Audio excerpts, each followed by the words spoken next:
Hello, this is Heather Hoffman. I'm here today with one final card with the January 2020 Kit of the Month. This time I'm doing a simple one-layer card using one of the little, I guess I looked at it, almost thought it could be kind of a little forgotten image on there. It's this beautiful little kind of a wildflower, just kind of whimsical. And I played around and picked a different sentiment to go with it as well. I figured with this soft, dainty little bloom, a nice bold sentiment would be a good contrast.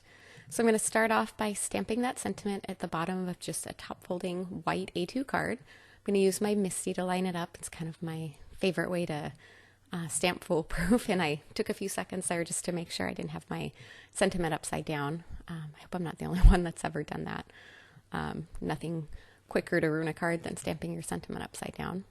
I stamp it 2 times. I just like that nice crisp black bold image. You don't have to, but when you have a MISTI and you can, I just kind of figure why not. All right, so I stamp my sentiment first, and I'm going to use some Post-it tape to mask off that sentiment at the bottom. You could use some grid paper or a ruler to make sure and get this even. I just started with the bottom one and lined it up, and then made sure the top one lined up over the top of that, nice and even and square, so I knew I'd have a straight line at the bottom to use as my base. And I started off, I was going to use my MISTI to go ahead and stamp. I picked a fun, bright, fresh color palette, kind of a rainbow of pastel ink colors. And I was going to use my MISTI, and then when I started doing it, I realized, no, I kind of want to move this around and kind of adjust it as I stamp it because of kind of the little soft lines of this. I wanted to be able to adjust it and stamp it multiple times.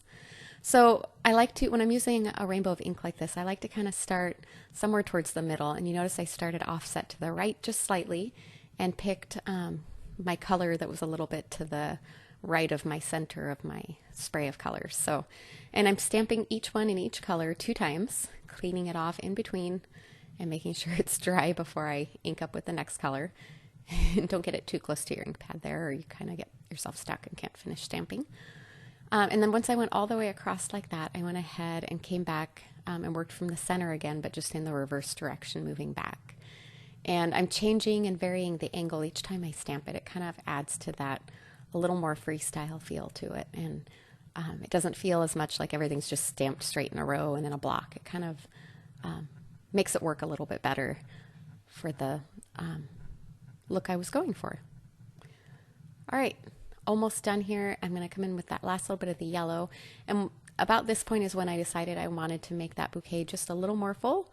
So I stamped it 2 times, and I decided to add 1 more with that, and then come back in with each color and add 1 more just to fill in the bouquet a little. Plus, groups of 3 always seem to look and work really well. So it's kind of one of my favorite. And I know I kind of had an even number of ink colors, but the way I did it stamping odd numbers kind of helped balance all that out.